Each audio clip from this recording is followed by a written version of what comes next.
Hello guys, magandang araw. Nandito kami ngayon sa bahay. Ngayon ay November 17, katatapos pa lang ng bagyong Pipito. Sa awa ng Diyos, hindi naman ganong kalakas ang dating dito sa amin. Nag-evacuate kami galing doon sa tindahan papunta dito sa bahay, pati yung mga paninda ko. Dinala ko na rin dito. Ito yung mga paninda ko. Ganito ayos namin.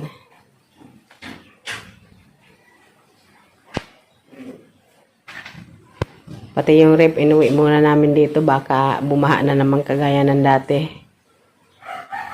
Pero sa awa ng Diyos, sa tingin ko, walang gaanong baha. Hindi gaanong malakas yung ulan din.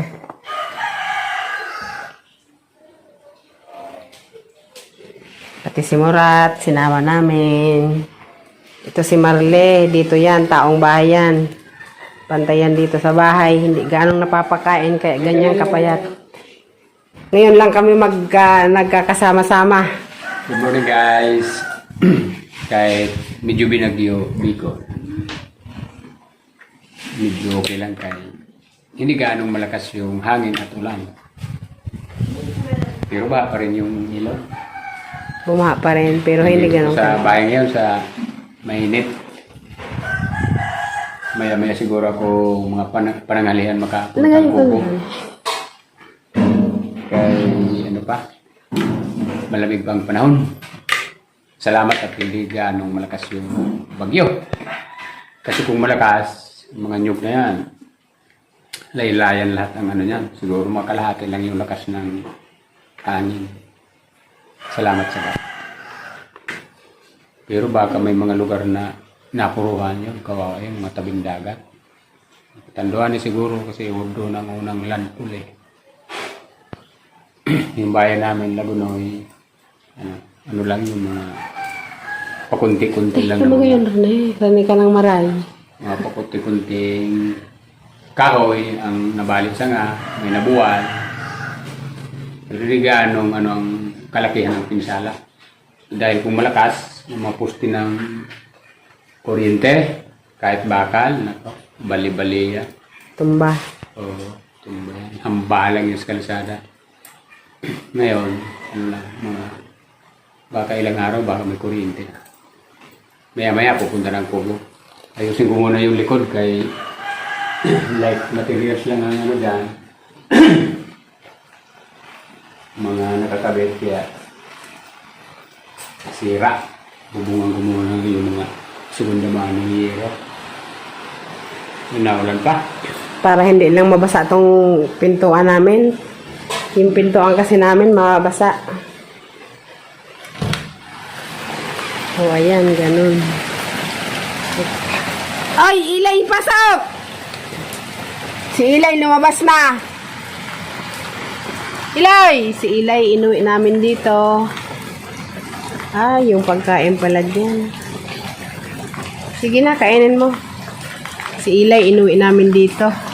Ang natira doon si Puchi sa Kasinubita. Ito guys, yung itsura ng likod bahay namin, no. Kapal lang kasi dito. Sa kakawayan. Ayan, no. Natanggalan kami ng bubong. Kagabi yan. Ang bagyo naglandfall dito sa amin kagabi alas 12.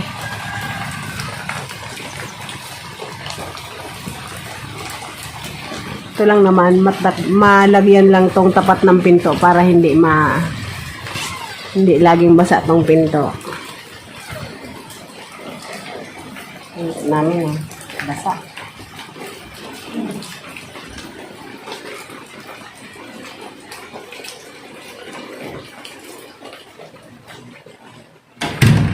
Ay, si Ilay pala nasa labas. Ilay! Ilay! Wala na si Ilay. Hanapin mo nga po. Lumabas si Ilay. Si Ilay lumabas. Nandun na yata sa kabila. Dito ka duman sa harap. Kulit ng dumbong yan. Hindi naman taga rito. Buti pa ng dalawang to. Wala kang yung Kutsara. So, Wala rin kuryente. Kagabi mga Anong oras na wala ng kuryente? Alas 9? Hmm. Mga alas 9 yata na wala ng kuryente kagabi.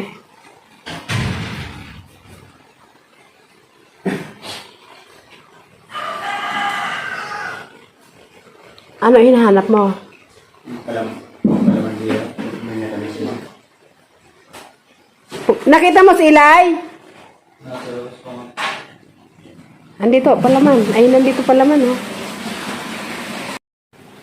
Grabe, ang gulo dito. Guys, ito yung binhi namin, no? Kaso nung tinestingan, hindi na tumubo. Yan, no? Galing ng DA sana yan. Siguro, ito kasing loob namin. May tao lang dito, gabi. Pag araw, lalo pag tag-init, sobrang init dito sa loob. Kulob na kulob. Nung taniman kasi sa amin, dapat na kami. Ang binhi pala dapat naka-store sa normal na temperature lang. Dito sa loob, pag tag-init, sobrang init dito. Kasi yung simento sa taas, yung init niyan, nararamdaman din dito sa loob ng bahay, lalo pag gabi na. Oh, lahat ng pader na yan mainit. Hindi ka makatagal dito kung wala kang electric fan. Yan siguro kaya nasira yung aming binhi.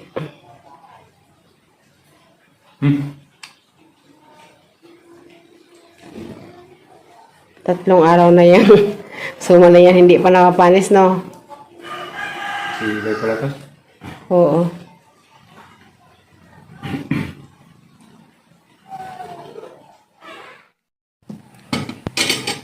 Guys, good morning. Nauna ako mag-almusal kay simula ko nang ayusin yung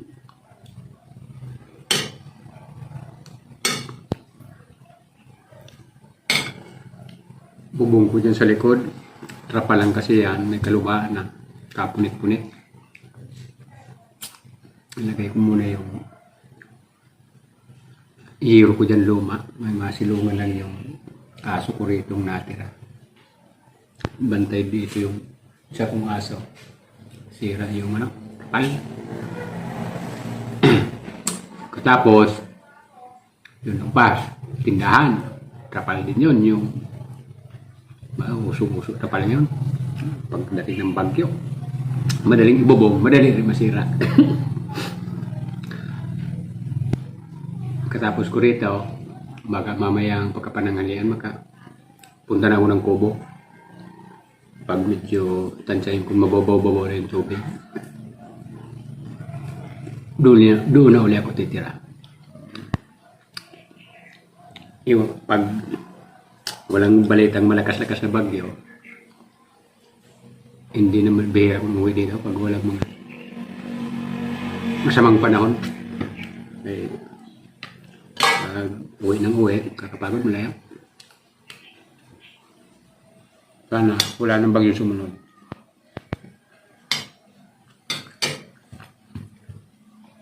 Kaya na, Nims? Hindi pa ako. Wala nang ulan. Malayo-layo na, malamang malayo-layo na yung bagyo. Wala nang, hindi na umabot yung ulan dito.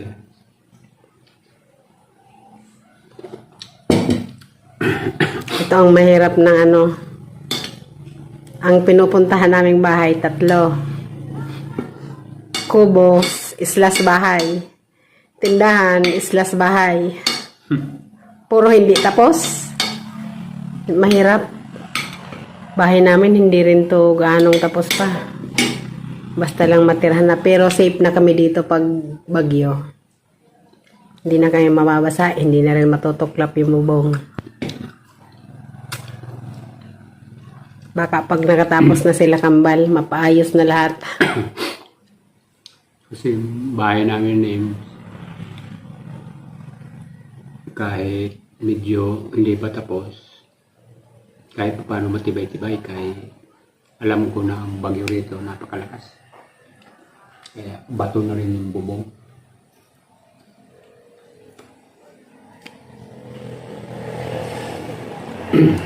Wala pang kisame. Wala pang tiles. Puro ano pa. Ano lang talaga to, parang naging evacuation lang. Nagkatao lang dito ngayong Kahit bagyo. paano, mayroon kaming tatakbuhan na matatago at matibay-tibay. Inuna ko yung mga importante. Inuna lang namin yung mga importante. Bintana, yung lutuan, CR. CR, kay yung mahalaga lang muna, saka na yan mga ibang yan, mahalaga may maturugan. Lababo nga namin, ganyan pa lang. Oh.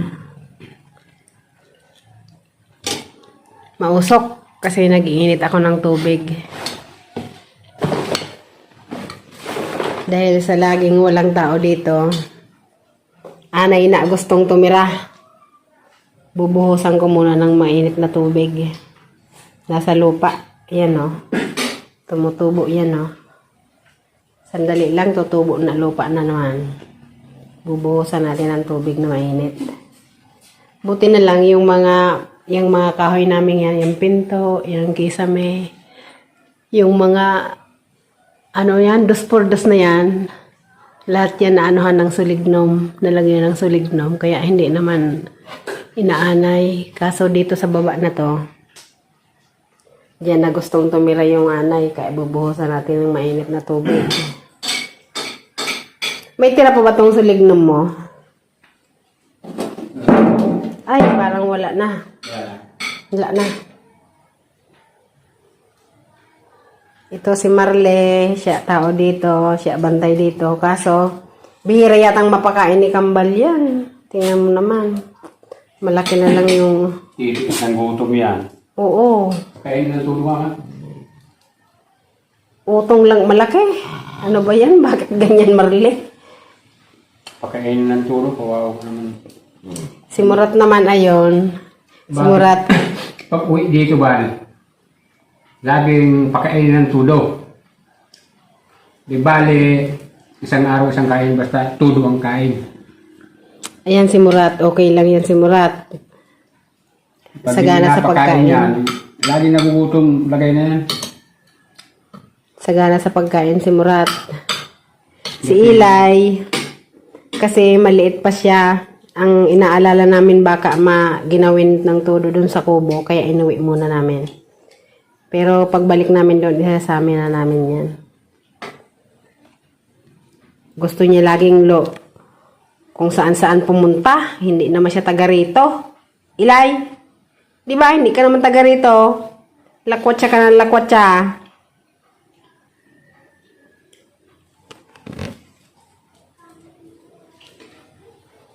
Ito guys, yung rip sa tindahan, inuwi muna namin dito kasi nung nakaraan, bumaha doon. Buti na lang, doon inabutan ng bagyo sa tindahan yung dalawang binata namin. Naiangat nila yan kaya hindi naabot ng baha. Ito sana yung pambahay naming rep. Nilipat sa tindahan kasi itong isang to, nagka-diferensya na. Hindi pa napaayos. Ewan ko ba dyan kung maayos pa yan o hindi na. Mas bago pa sana yan kaysa dito sa isang to. Ba't nagkaganon? Babalik yan doon pag maayos-ayos na panahon. Itong isa na lang na to. Itong maayos pa ilo.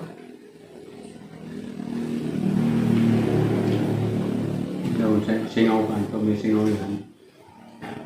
Madaling ma-upgrade. Pakain lang ito aso nga. Ayun. Mabusog naman yan.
Guys, ito yung dating kulungan ay hindi naman nakakulong dyan sila Bitong.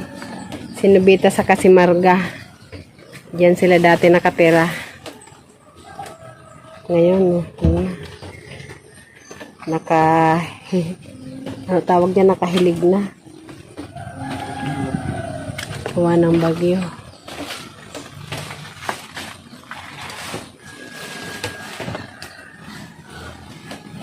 Kung hindi pa bumagyo, hindi kami nakauwi dito.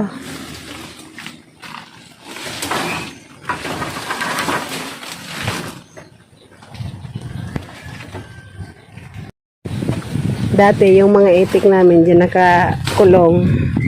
Kaya may bakod na yero yan. Kaya lang, nung nandito yung itik, hindi na pakinabangan ng ayos yung itlog. Kung saan saang mga sulok-sulok dyan, nakakuha kami ng mga tambak na itlog na mga bugok na. Sayang lang. Huli na nung mapagdesisyon ng dalhin sa kubo. Nung dinala naman sa kubo, linggo lang nakalipas, namatay din yung babaeng itik, no? Siguro nakakain ng lason yun. Nakatuka ng may lason. Yung katabi kasi naming palayan, naglalagay ng lason. Lason para sa daga sana. Kaso itik na nakuha.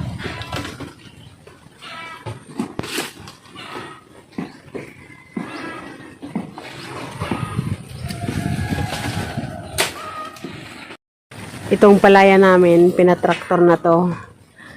Kaso ang pinapasaka muna namin ngayon, yung kapatid ko. Hindi na kasi kayang pagsabayin pa ni Banong. Medyo hirap na rin sa katawan. Gusto rin naman ng kapatid kong magtanim ng palay kasi wala silang palayan. Kaya sabi ko sila na lang muna magtanim. Napatraktor na nila. Alam mo, konting traktor lang nito, pwede na to, di ba? Malambot na, dito, lupa. Iba kaysa doon. Oo. Dito, ang tubig matagal matuyo. Doon, isang linggo lang, marami nang walang tubig. Dito, sobra-sobra. Tingnan nyo. Kaya, ang problema lang dito, maraming kohol. Kaya, hindi ko na to kayang taniman kasi pupunta ako doon sa kubo, malayo. Mga 6 kilometers pataas. Pupunta ko rito, yung kalabaw pa nandoon.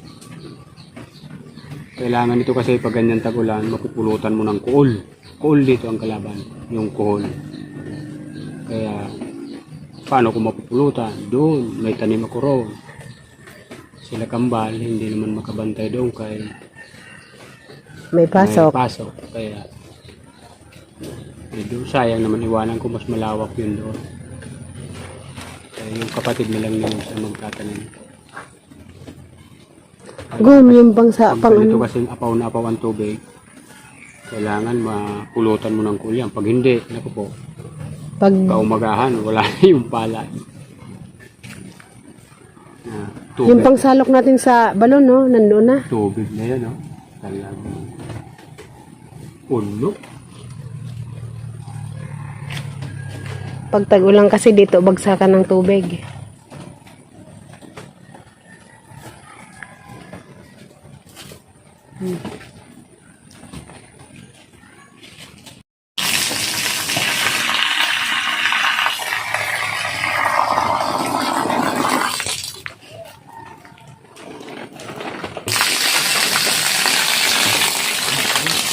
Ay, daming mga dahon yan.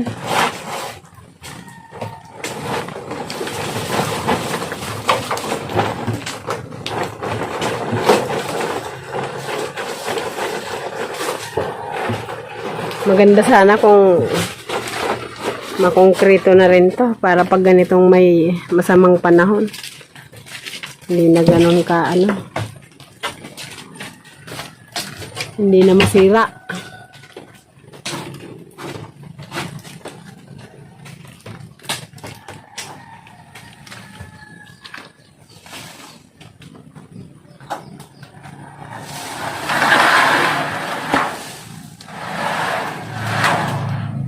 Isa-isahin mo lang, Noy. Isa-isahin mo lang. Sa isa lang, baka hindi mo mahawakan, makahiwa yan.